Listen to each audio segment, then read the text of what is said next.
All right, Shalom.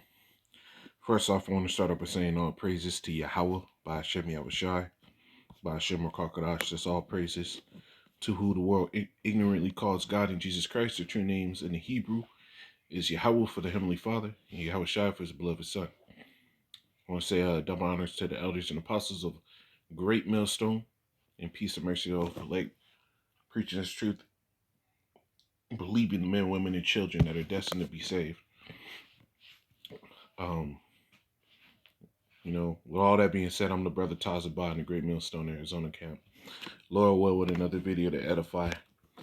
And I wanted to go into this video. I prepared this lesson yesterday, but um, the spirit didn't have me bring it out or anything yesterday. So me and my woman watched that movie with Martin Lawrence and Eddie Murphy, Life, and I no longer get the same amount of joy as I got out of watching that movie as I used to, because for the simple fact that let me get it.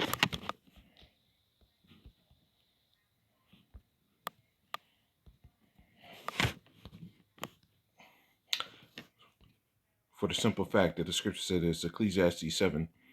It says, surely oppression maketh the wise man mad, and a gift destroyeth the heart. And in that movie, whoever wrote it, I believe their true intent on that movie was to draw attention to Esau's wickedness, because it showed a hell of a lot. It showed a hell of a lot in that movie about Esau's wickedness, which has come to be my sentiment with a lot of these movies that I used to watch and get some type of enjoyment out of. It's no longer so, man, because I can see the oppression. I can see what these directors are really trying to put in it, because the whole movie shows you the corrupt dealings of Esau Edom, the willingness and the eagerness for them to comply with life, and the forced enslavement and corruption of justice, simply for them to make another dollar. Because the jail within the movie that he went in, that was one. That there were many doing the same thing, where they were just throwing Jake in prison simply to get slave labor. And we're in a time now where Esau's seeing his kingdom go down, and he really believes that the status quo is going to continue, and you devils are going to come to a stark realization that the Most High is about to be fully against you. You're gonna get everything that Jake got in double, and the scriptures tell you that in the Book of Revelation. This is Psalm 75:8. It says, um, I gotta start at 7. That's the spirit. It says, I start at 6. It says, for promotion cometh neither from the east, nor from the west, nor from the south, but the Most High is judge. He put it down one and set it up another. And we're currently in a time where the Lord is about to start putting you devils down, man. And it's already happening. You got Edomites losing their jobs at an all-time high. Edomites sitting there being labeled terrorists simply for being a patriotic devil. We're currently in this time. And Jake is about to get put up. The next rulership the next rulership and people that will rule over the world, and which will also be the final rulership to rule over the world, is going to be Jake. Because and you can read in the book of Isaiah, it says, of his government, there should be of the peace of his government, there should be no end. I believe that's in the book of Isaiah or in Ezekiel. This is verse 8. It says, for in the hand of Yahweh there is a cup, and the wine is red. It is full of mixture, and he poured out the same, but the dregs thereof. And that cup for Jake for a long time.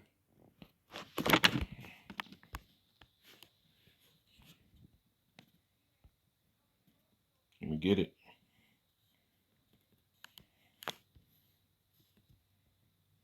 Salakia.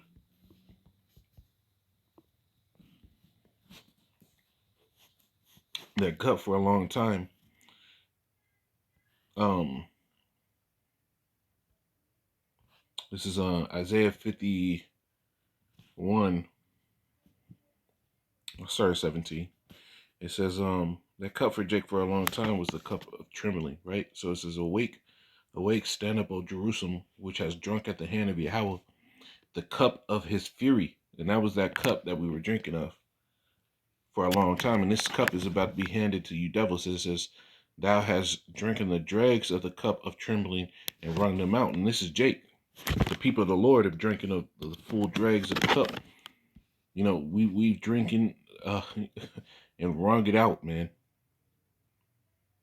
We fully got the hand of the Lord on us,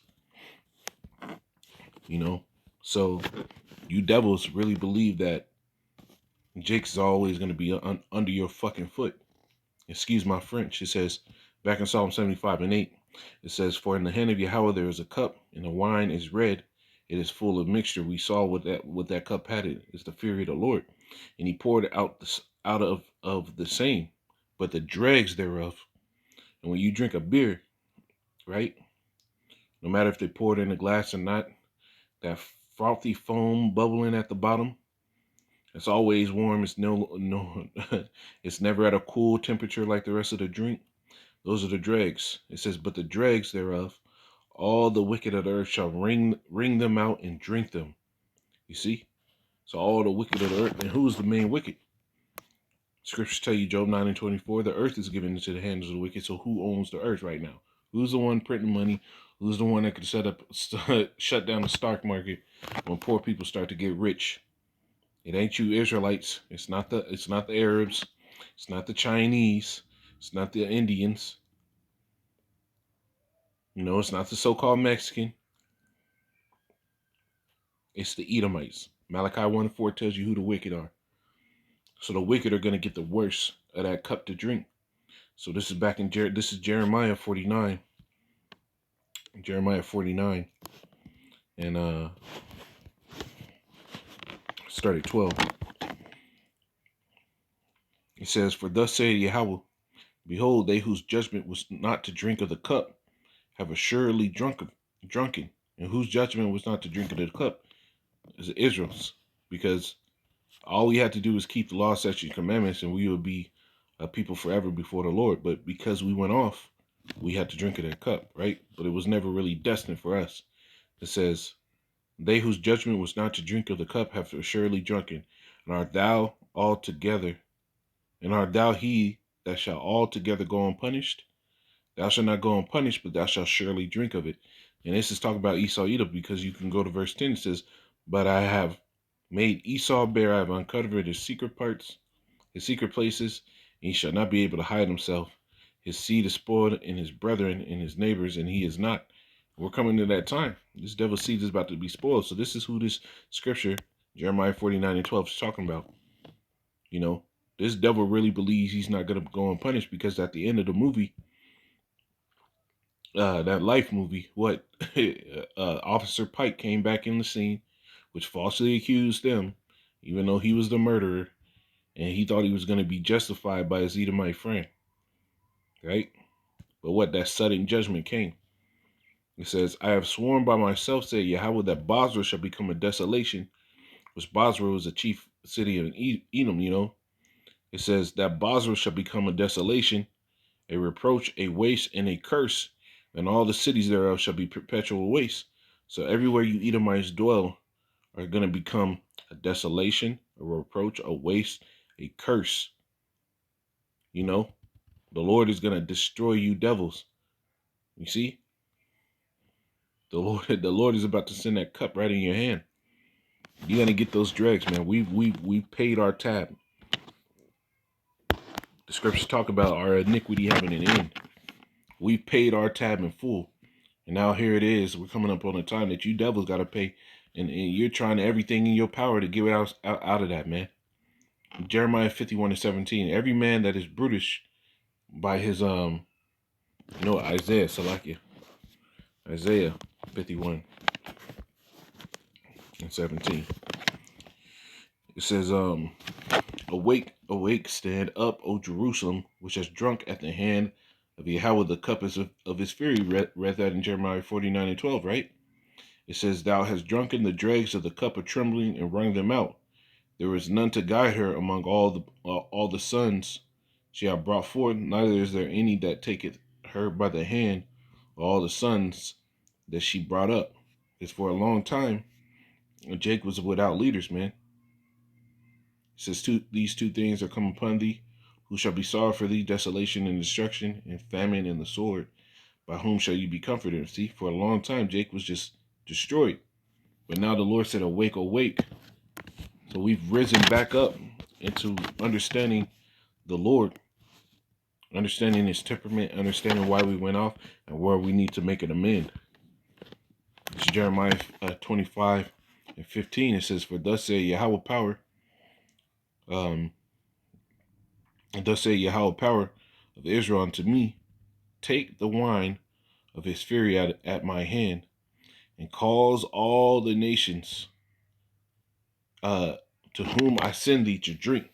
You see, we're coming in that time. Every one of you heathen that put your hand on Jake, you will have to take a part of that same judgment. You know, what did the scripture say? What manner you judge another, you should be judged yourself, right? So all these nations thought it was befitting for Jake to be destroyed in the fashion that we wore. So now, coming into these last days, when the hand is about to be changed, all you nations, especially you Edomites, are going to drink of that same punishment.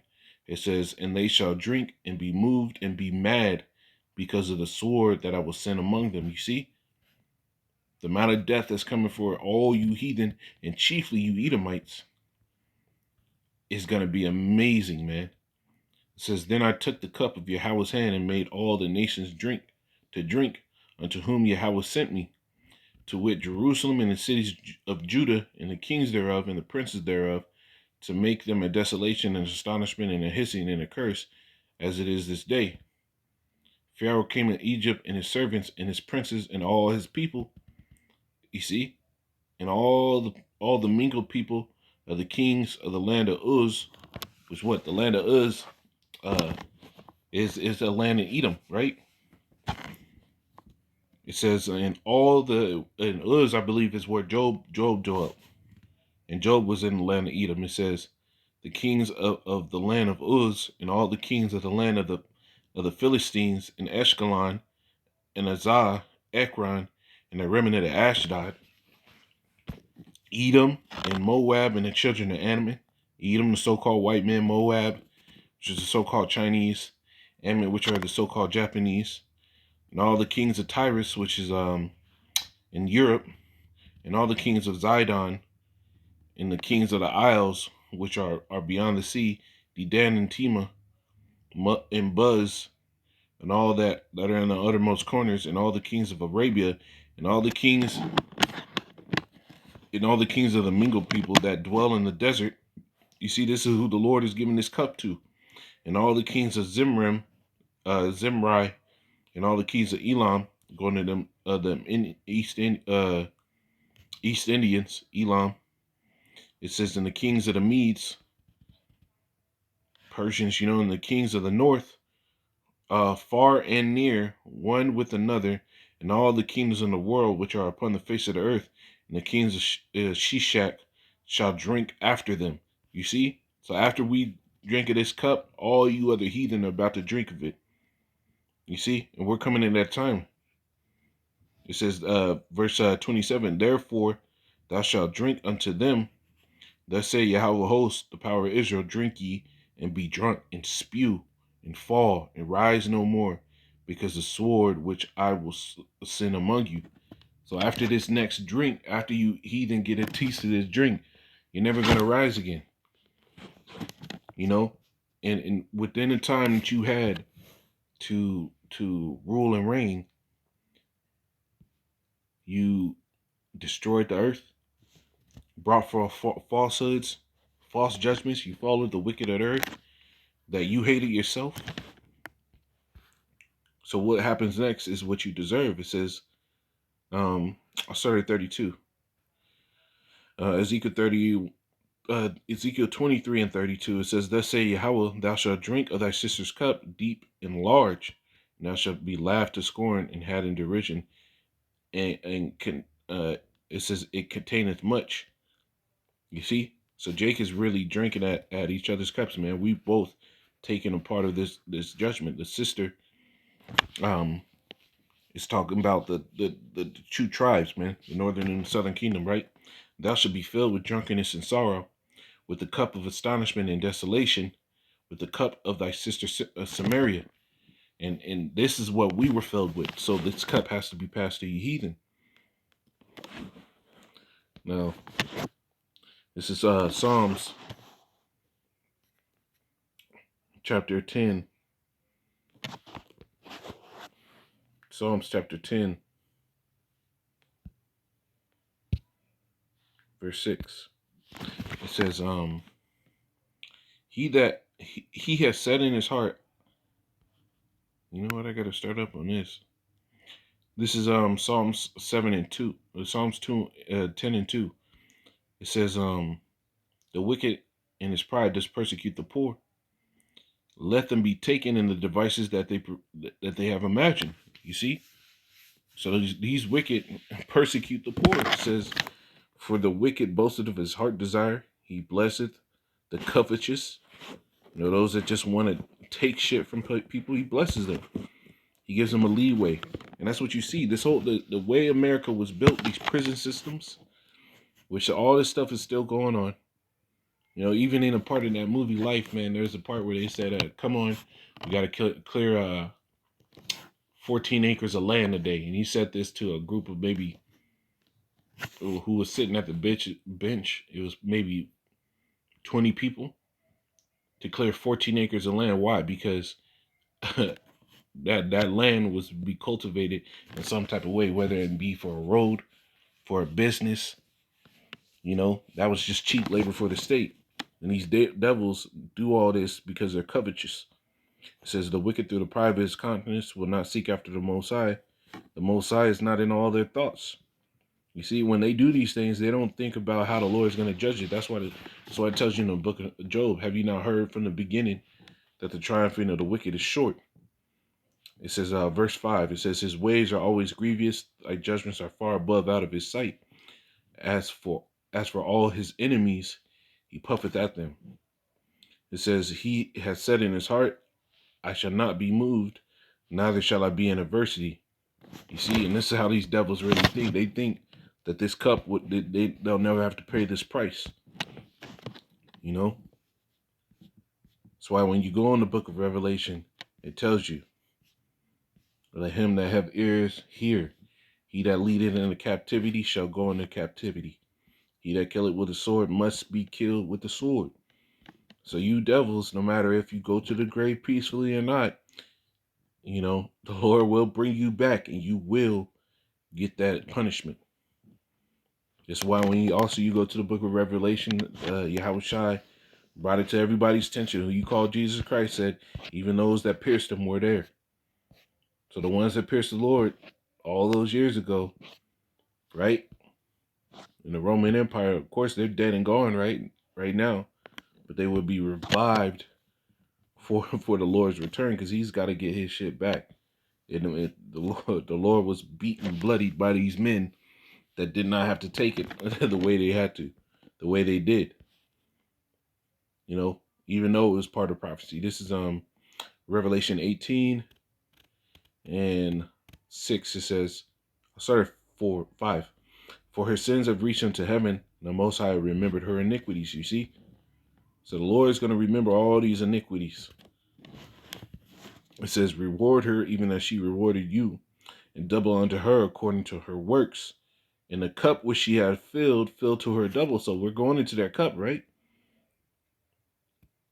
You see? And the cup which she hath filled, fill unto her double. So when you go into that word cup, it actually goes into the portion or your lot. It says, how much she had glorified herself and lived deliciously, so much torment and sorrow give her. For she saith in her heart, I sit a queen and am no widow, and shall see no sorrow. And this is how these devils believe. This is how they think. They think that because they're on top, that nobody's going to bring them down, man. The Lord is about to bring you devils down. This is Deuteronomy 30 and 7. And this is how the Lord's bringing you down. This is why you devils are catching so many L's. It says, Deuteronomy 30 and 7, it says, "And Yahweh thy power will put all these curses upon thine enemies." And who's our enemies? All those countries we were sold unto. You can read that in the book of Deuteronomy.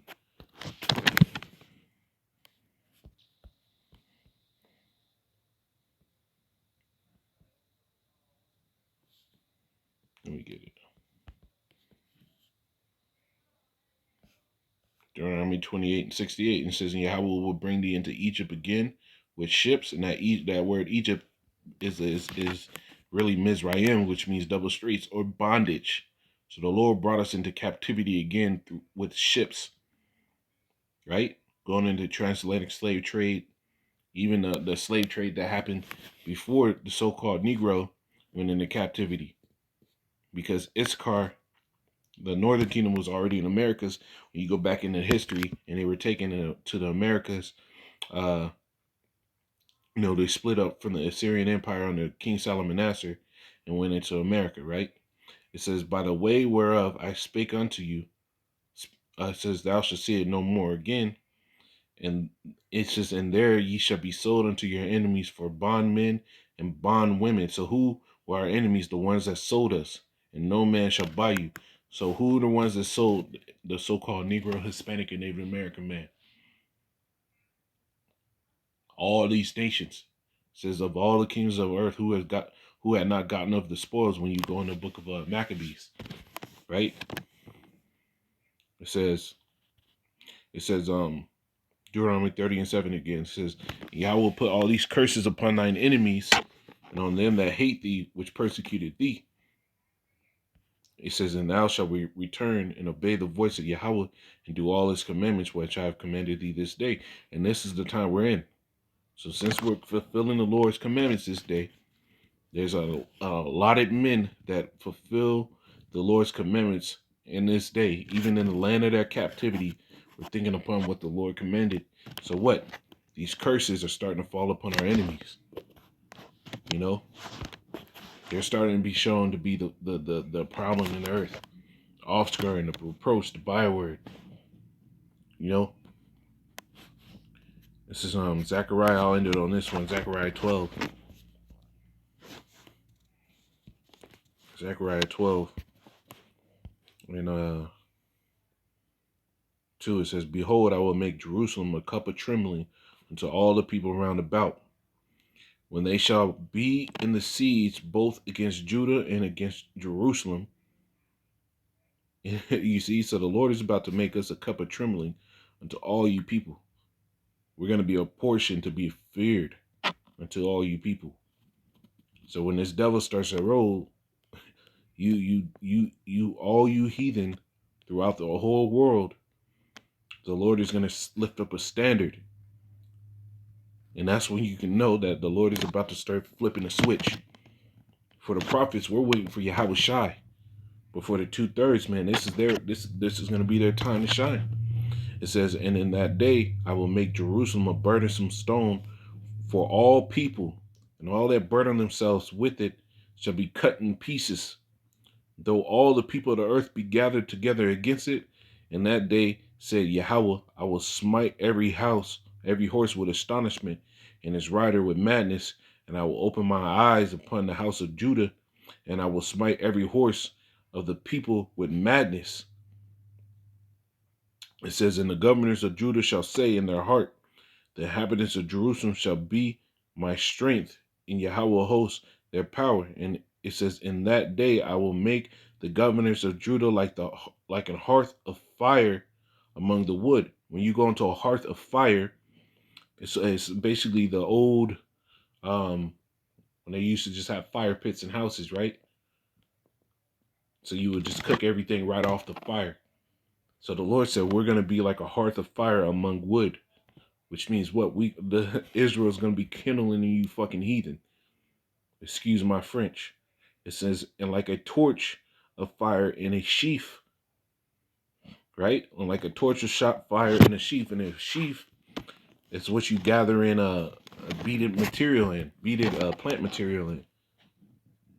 It's, so the Lord is going to stick us in, and the people are going to be the sheaf. A sheaf is like a dried plant material. You know, it says, and they shall devour all people round about, on the right hand and on the left, and Jerusalem shall be inhabited again in her own place, even in Jerusalem. So this is the cup that's going to be sent right back to you, heathen. The cup that Israel drank of was to be destroyed by the heathen. So the cup that you heathen are going to drink of is going to be devoured by Israel. This is the cup that you wicked, you Edomites are going to get a double portion of. So, Lord willing, this is edifying. I'm going to say, Kol Holah, Yahweh, Ba'Shem Yahushai, Ba'Shem Rakakada Shalom.